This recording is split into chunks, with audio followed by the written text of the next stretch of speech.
Aku melihat banyak profesional muda dengan gaji 2 digit terjebak cicilan. Sementara ibu pemilik warung kelontong di gang sempit diam-diam beli Alphard Cash. Ada yang salah dengan cara kita melihat uang. Di video ini aku akan membedah plot twist ekonomi yang sangat dramatis. Bagaimana narasi growth at all costs milik startup justru menjadi jebakan Batman, sementara bisnis tradisional yang sering dipandang sebelah mata justru menjadi mesin pencetak kekayaan yang nyata di tahun 2024. Kita seringkali terlalu terpesona dengan kemasan.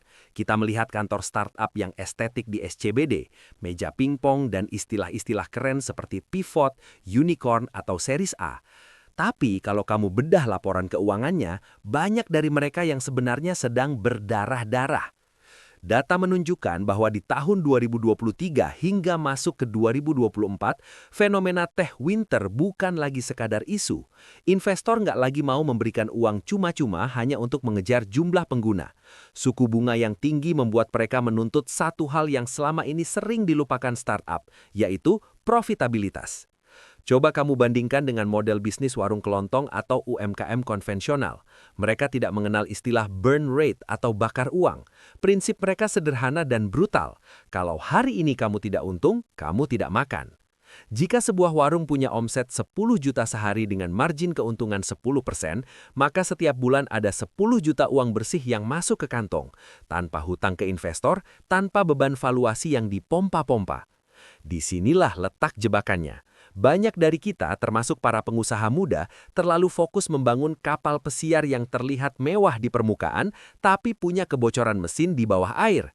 Kita mengejar pertumbuhan 100% atau 200% per tahun, tapi biaya operasionalnya membengkak 300%. Itu bukan bisnis, itu adalah hobi yang mahal. Sementara itu bisnis tradisional bergerak seperti kapal tongkang, lambat, tidak terlalu cantik, tapi sanggup membawa muatan beban yang sangat berat dan tahan banting di tengah ombak ekonomi. Aku ingin kamu mulai skeptis dengan narasi keren yang tidak menghasilkan uang nyata. Di tahun 2024, fundamental adalah segalanya. Keberhasilan finansial bukan tentang seberapa besar valuasi bisnismu atau seberapa tinggi jabatanmu, tapi tentang seberapa besar selisih uang yang masuk ke rekeningmu dibandingkan uang yang keluar. Sebelum aku tunjukkan data detail kenapa model bisnis bakar duit ini mulai runtuh secara sistematis, jangan lupa untuk klik tombol subscribe di bawah. Di arah bisnis, aku akan bantu kamu melihat peluang nyata di dunia entrepreneurship dan mengelola keuangan dengan strategi yang masuk akal demi mencapai financial freedom yang sesungguhnya. Mari kita lanjut ke analisis datanya. Aku ingin kamu paham satu hal mendasar yang seringkali terlupakan di tengah gegap gempita dunia startup. Valuasi adalah opini, tapi cash flow adalah fakta. Di dunia bisnis, kita sering melihat angka-angka fantastis. Sebuah perusahaan baru berdiri 3 tahun tapi sudah bernilai 15 triliun rupiah. Namun data Teh Winter 2024 menunjukkan kenyataan pahit. Lebih dari 190.000 karyawan di industri teknologi secara global terkena layoff hanya dalam 1 tahun terakhir. Mengapa? Karena fondasi mereka dibangun di atas pasir bernama negative unit economics. Mari kita bedah secara matematis agar kamu punya gambaran yang jernih. Banyak startup bangkrut karena mereka terjebak dalam siklus membakar uang untuk membeli pertumbuhan. Bayangkan sebuah startup pesan antar makanan. Untuk mendapatkan satu pelanggan baru, mereka mengeluarkan biaya pemasaran dan diskon sebesar Rp10.000. Namun, dari transaksi tersebut, pendapatan bersih yang mereka terima setelah dipotong komisi driver dan mitra hanya Rp2.000. Artinya, setiap kali ada transaksi, startup tersebut justru rugi Rp8.000. Semakin populer aplikasinya, semakin banyak transaksinya, maka semakin besar pula lubang kerugiannya. Di level ini, pertumbuhan bukan lagi berkah, melainkan beban yang mempercepat kebangkrutan saat suntikan dana investor atau venture capital mulai mengering. Sebaliknya, mari kita lihat fenomena warung kelontong atau UMKM yang sering dianggap kuno. Mereka adalah penguasa mutlak positive unit economics. Seorang pemilik warung membeli 1 liter minyak goreng seharga Rp14.000 dan menjualnya seharga Rp15.500. Meskipun marginnya terasa tipis, hanya Rp1.500 per liter, poin krusialnya adalah setiap barang yang keluar dari rak memberikan laba bersih seketika. Tidak ada subsidi, tidak ada bakar duit. Jika dalam sehari ia menjual 100 item dengan rata-rata margin Rp2.000, maka ada Rp200.000 keuntungan nyata yang masuk ke kantong. Data sektor UMKM di Indonesia tahun 2024 menunjukkan ketahanan yang luar biasa, dengan kontribusi terhadap PDB mencapai lebih dari 60%. Sementara startup harus melakukan pivot atau mati karena tidak bisa lagi mengandalkan pendanaan seri lanjutan, warung kelontong tetap tumbuh stabil. Inilah alasan logis mengapa pemilik bisnis konvensional bisa membeli Alfard secara tunai dari akumulasi laba real. Sementara founder startup mungkin masih berjuang menutupi burn rate bulanan yang mencapai miliaran rupiah. Kita harus mulai jujur pada angka. Di tahun 2024, era growth at all cost atau tumbuh dengan segala cara sudah berakhir. Investor sekarang tidak lagi bertanya berapa banyak user kamu, tapi mereka bertanya kapan bisnismu menghasilkan uang. Jika sebuah bisnis tidak bisa menghasilkan profit dari satu unit produk yang terjual, maka sebanyak apapun modal yang disuntikkan, bisnis itu hanya sedang menunda waktu kematiannya. Aku ingin kamu mulai melihat bisnis dengan kacamata yang berbeda. Jangan silau dengan kantor mewah atau gelar unicorn. Fokuslah pada apakah bisnis tersebut memiliki cash flow yang sehat. Karena pada akhirnya, bisnis yang bertahan bukan yang paling viral, melainkan yang paling mampu menghasilkan uang lebih banyak daripada yang ia keluarkan. Kalau kamu ingin belajar lebih dalam tentang cara membangun aset dan strategi finansial yang realistis agar bisa mencapai financial freedom tanpa terjebak tren sesaat, pastikan kamu klik tombol subscribe di bawah. Kita akan terus bedah data dan logika bisnis yang jarang dibahas di permukaan. Mari kita tumbuh cerdas bersama. Sekarang, kita masuk ke inti pembahasannya. Aku ingin membagikan 3 langkah fundamental yang bisa kamu terapkan supaya kamu tidak hanya terlihat kaya seperti startup yang baru dapat pendanaan, tapi benar-benar punya otot finansial sekuat pemilik warung kelontong yang bisa beli Alfard secara tunai. Kita akan membedah logika ini dari sudut pandang manajemen risiko dan efisiensi modal. Langkah pertama adalah audit personal burn rate kamu. Di dunia startup, burn rate adalah jumlah uang yang dihabiskan perusahaan setiap bulannya untuk operasional sebelum mereka menghasilkan profit. Masalahnya, banyak dari kita yang menerapkan gaya hidup startup dalam keuangan pribadi, membakar uang untuk hal-hal yang tidak produktif demi validasi sosial. Aku menyarankan kamu untuk menjaga agar biaya hidup atau burn rate pribadi kamu tidak memakan lebih dari 60% dari total pendapatan bulanan. Mengapa 60%? Karena disinilah batas aman untuk menjaga fleksibilitas arus kas. Jika kamu berpenghasilan 10 juta, namun pengeluaranmu mencapai 9 juta, kamu hanya punya margin 10%. Satu guncangan ekonomi kecil saja bisa membuat kamu kolaps. Sebaliknya, pemilik warung kelontong seringkali memiliki gaya hidup yang sangat efisien. Mereka bisa saja punya omset ratusan juta, tapi biaya hidupnya tetap terjaga di angka yang minimalis. Inilah yang disebut low burn rate, high cash flow. Ingat, kekayaan itu bukan tentang berapa banyak yang kamu hasilkan, tapi berapa banyak yang berhasil kamu tahan dan putar kembali. Langkah kedua, kamu harus membangun fondasi dengan instrumen investasi yang memiliki yield stabil di angka 6-8% per tahun. Di tengah gempuran investasi beresiko tinggi atau janji profit instan, kamu butuh sesuatu yang disebut safety net atau jaring pengaman. Instrumen seperti surat berharga negara atau SBN, deposito, atau reksadana pasar uang adalah tempat di mana kamu memarkir dana cadanganmu agar tidak tergerus inflasi. Mari kita hitung secara matematis. Jika kamu bisa menyisihkan 100 juta pertama kamu di instrumen dengan yield 7%, kamu mendapatkan 7 juta per tahun hampir tanpa risiko kehilangan modal pokok. Ini mungkin terdengar kecil bila dibandingkan janji investasi kripto yang bisa naik 100% dalam semalam. Tapi ingat, stabilitas adalah kunci umur panjang dalam bisnis. Pemilik warung kelontong tidak mencari keberuntungan sekali seumur hidup. Mereka mencari keuntungan kecil yang terjadi terus-menerus dan terukur. Dengan memiliki aset yang menghasilkan yield stabil, kamu membangun ketahanan mental.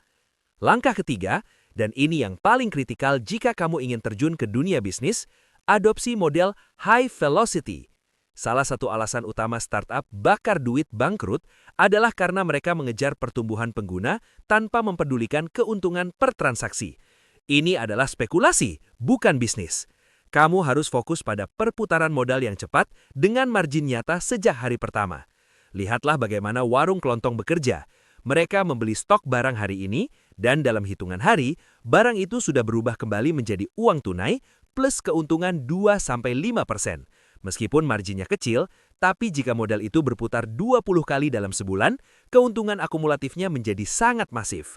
Inilah yang aku sebut high velocity. Fokuslah pada arus kas masuk, bukan sekedar janji valuasi di atas kertas. Bisnis yang sehat adalah bisnis yang bisa menghidupi dirinya sendiri. Jika kamu mampu mengombinasikan ketiga langkah ini, menjaga pengeluaran tetap rendah, memiliki aset pengaman yang stabil, dan membangun bisnis dengan perputaran modal yang cepat, maka level Financial King atau Financial Queen bukan lagi sekedar impian. Kamu sedang membangun kekaisaran finansial yang nyata, berbasis data, dan tahan banting. Untuk kamu yang ingin terus mengasah logika bisnis dan strategi keuangan yang realistis seperti ini, pastikan kamu klik tombol subscribe sekarang juga. Di channel Arah Bisnis, aku akan terus membedah data dan realitas ekonomi agar kita semua bisa tumbuh cerdas bersama. Mari kita bangun masa depan finansial yang kokoh, satu keputusan logis dalam satu waktu. Mari kita bedah simulasinya secara profesional dan menggunakan logika matematika bisnis yang murni. Aku ingin mengajak kamu melihat angka-angka ini bukan sekedar sebagai deretan nol, tapi sebagai nafas dari sebuah entitas bisnis. Kita mulai dengan skenario A, The Startup Burner. Bayangkan kamu membangun sebuah tech startup. Kamu berhasil pitching dan mendapatkan pendanaan tahap awal atau seed funding sebesar 1 miliar rupiah. Angka yang besar bukan? Di mata orang awam, kamu sudah sukses. Namun dalam dunia startup, Rp 1 miliar rupiah ini seringkali bukan modal kerja yang berkelanjutan, melainkan bahan bakar untuk membeli pertumbuhan atau growth. Mari kita hitung runway-nya. Untuk mengejar metrik user yang tinggi, kamu menyewa kantor di kawasan SCBD, merekrut 5 engineer senior, dan melakukan bakar duit lewat promo atau iklan digital. Katakanlah, burn rate atau biaya operasional bersih kamu adalah 100 juta rupiah per bulan. Secara matematis, bisnis kamu memiliki nafas hanya 10 bulan. Jika dalam 10 bulan itu kamu tidak bisa menunjukkan pertumbuhan eksponensial untuk mendapatkan pendanaan seri berikutnya atau gagal melakukan monetisasi instan, perusahaan kamu akan mati di bulan ke-11. Saldo bank 0, sementara beban gaji dan sewa tetap berjalan. Inilah yang disebut dengan fragility atau kerentanan bisnis yang hanya bergantung pada suntikan eksternal. Di sini kamu bukan mengelola bisnis, tapi mengelola ekspektasi investor. Sekarang, mari kita lihat plot twistnya di skenario B, The Profitable UMKM. Kita ambil contoh yang sangat membumi. Sebuah bisnis warung makan modern atau toko kelontong grosir dengan manajemen yang rapi. Kamu memulainya dengan modal 100 juta rupiah, hanya 1/10 dari modal startup tadi. Katakanlah dengan manajemen yang efisien, bisnis ini menghasilkan net profit sebesar 10 juta rupiah setiap bulan setelah dipotong semua biaya operasional. Ini berarti net profit margin kamu sehat, dan yang paling penting, bisnis ini profitable sejak hari pertama. Nah, mari kita hitung kekuatan compounding atau bunga majemuk dalam durasi 5 tahun ke depan. Pada tahun pertama, kamu memiliki akumulasi profit 120 juta rupiah. Alih-alih mengambil uang itu untuk konsumsi pribadi, kamu melakukan reinvestment. Kamu membuka cabang kedua atau memperluas inventaris barang. Dengan asumsi logis bahwa setiap profit yang diputar kembali akan meningkatkan kapasitas pendapatan secara bertahap, mari kita gunakan hitungan konservatif. Jika di tahun kedua profit kamu naik menjadi 20 juta rupiah per bulan karena ekspansi, dan di tahun ketiga menjadi 35 juta rupiah per bulan, lihat apa yang terjadi pada tahun kelima. Secara akumulatif, dalam 5 tahun, sebuah bisnis yang tumbuh stabil secara organik seringkali mampu menghasilkan cash flow yang jauh lebih masif daripada startup yang masih terjebak dalam siklus bakar duit. Mari kita hitung angkanya. Tahun pertama, 120 juta rupiah. Tahun kedua, ekspansi, 240 juta rupiah.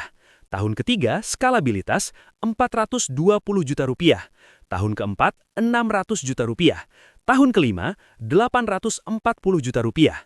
Total akumulasi profit bersih selama 5 tahun mencapai 2,22 miliar rupiah. Kamu tahu, harga Toyota Alphard tipe tertinggi di tahun 2024 berkisar di angka 1,4 hingga 1,6 miliar rupiah. Secara matematis, pemilik UMKM ini bisa melangkah ke dealer, membayar cash tanpa hutang, dan masih memiliki sisa saldo ratusan juta rupiah serta bisnis yang terus menghasilkan uang setiap harinya. Kenapa bisa terjadi?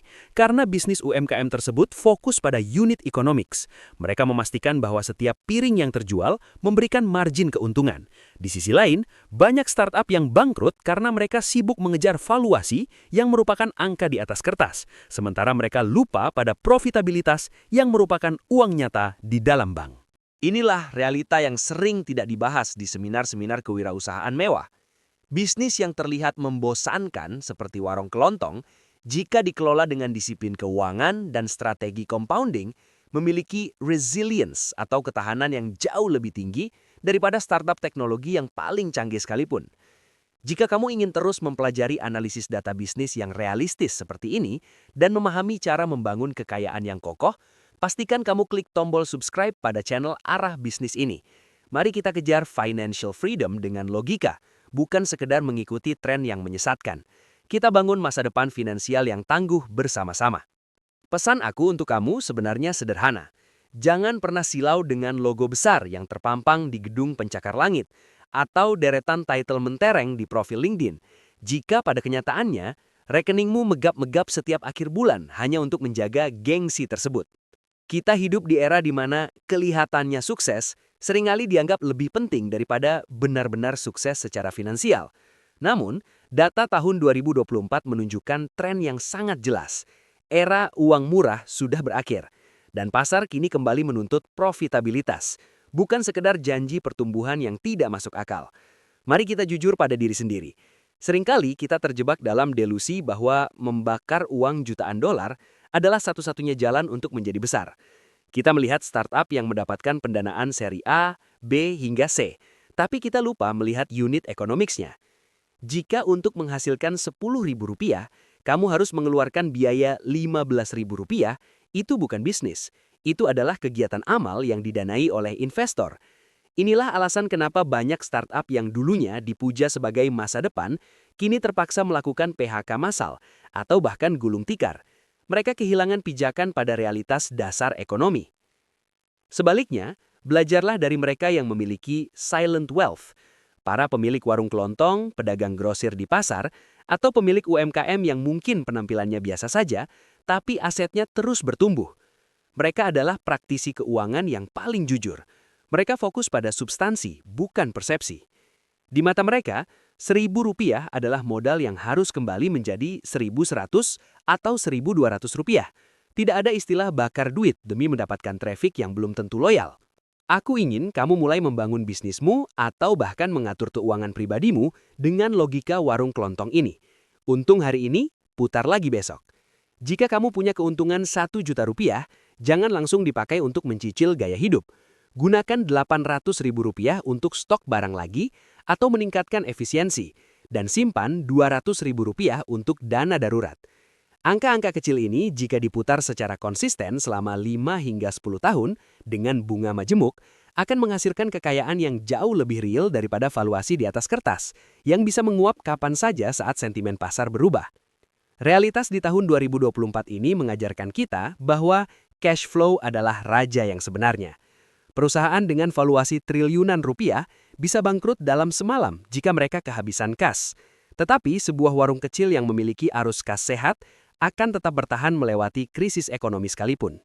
Warung kelontong bisa membeli Alfard secara tunai karena pemiliknya paham satu hal yang sering dilupakan anak muda sekarang. Akumulasi keuntungan kecil yang dikelola dengan disiplin jauh lebih kuat daripada satu ledakan investasi besar yang penuh risiko. Jadi sekarang pilihan ada di tangan kamu. Apakah kamu masih ingin terus mengejar validasi sosial melalui valuasi yang semu? Atau kamu ingin mulai membangun fondasi yang kokoh melalui cash flow yang nyata? Apakah kamu ingin terlihat kaya di media sosial? Atau ingin benar-benar memiliki kebebasan finansial di dunia nyata? Jika kamu memilih untuk menjadi cerdas secara finansial dan ingin terus mendalami analisis bisnis yang membumi namun berbasis data seperti ini, jangan lupa untuk klik tombol subscribe di channel Arah Bisnis. Kita akan terus bedah strategi-strategi keuangan yang masuk akal agar kamu bisa membangun kekayaan yang tangguh dan berkelanjutan. Mari kita kejar financial freedom bukan dengan tren, tapi dengan logika dan kerja keras yang terukur. Aku tunggu kamu di video berikutnya. Mari tumbuh bersama secara nyata.